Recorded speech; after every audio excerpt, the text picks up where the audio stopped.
Maybe I need some rehab, or maybe just need some sleep. I got a sick obsession. Julia Gillard arrived at Parliament House this morning with a smile and a ray of hope. An improved opinion poll putting wind in her sails. I will stand up and fight. I think about it all the time. For MPs who say they don't like to comment on opinion polls, I've never paid too much attention to polls. they sure like talking about them. How'd I go? The news poll figures are still abysmal, but you know, they're getting better. I don't think we should get excited from one poll to the next. I believe that being positive will always, in the long run, trump being negative. You just can't be a brawler day in, day out. Everywhere is doomed, man. I have always said I'd much rather have the less popular captain in the winning side than be in the losing side but have a really popular captain. While still showing Labor would be demolished in an election, it revealed that Tony Abbott now has a 60% dissatisfaction rating. What I know about Tony Abbott is that he is a dog of a candidate.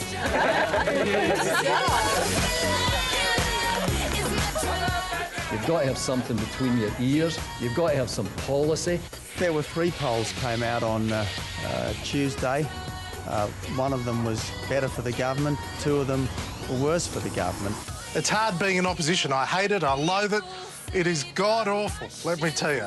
The best days under Julia Gillard are still worse than the worst days under Kevin Rudd. Your leader's at 30%. You're in trouble. Do you want Kevin Rudd to be leader of the Liberal Party? I know Kevin Rudd. I don't want him to be leader of the Liberal Party. A defiant Julia Gillard has told her caucus she can win next year's election. The opposition leader warned colleagues the election's not won yet. Gillard won't lie down and die. And where there's life, there's fight, he said. For once, he got it right. I will stand up and fight. This is what a Queensland Labor MP's life is like. Only rubber swords in the Labor caucus. The government's decision to allow Gina Rinehart to import 1,700 foreign workers has infuriated MPs from all factions. I'm one of those people who'd rather have the debate in caucus than let the world know how we've gone, rather than trailing our coat in public. If we can get better process, then I'll be trailing my coat many times in the future. We've seen a Prime Minister spooked by the unions and now a cabinet that's been rolled by the caucus. The fact that she has bungled a policy where she finally had a minister who actually got something right. Won't listen to any advice. Mom's telling me I should think twice, but left to my own devices, I'm addicted. It's a crisis. Well, the Prime Minister's told the mining industry face-to-face that they don't own Australia's mineral wealth. I know that not all of you in this room are in love with the language of spreading the benefits of the boom. I don't care what people say, the rush is worth the price I pay. But I know this too.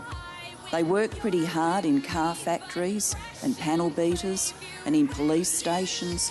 She made it very clear that the Labor Party sees the mining industry as an endless milking cow for money. And here's the rub. You don't own the minerals, I don't own the minerals. They own it, and they deserve their share. The Prime Minister says she's sharing the boom. She's shrinking the pie. This is Australia, and it has a Labor government. Your love